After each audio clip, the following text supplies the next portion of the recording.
In this video, I will show you how to type vertical text in Microsoft Excel. So very easy and quick way to type vertical like this.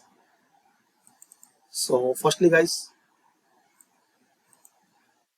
type vertical, combine some cells like this and click on merge and center. Now type your text here.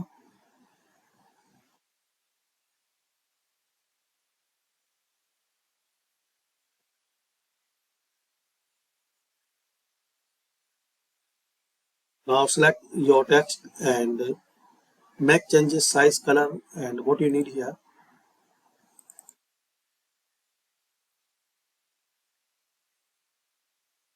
Like this.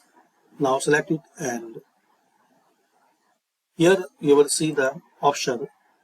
Now you can select rotate text up and make it center or rotate text down.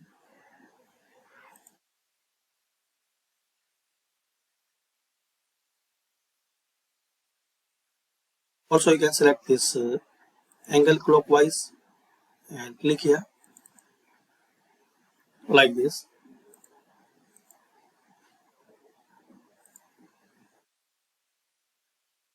So thanks for watching. Share, like and subscribe this channel.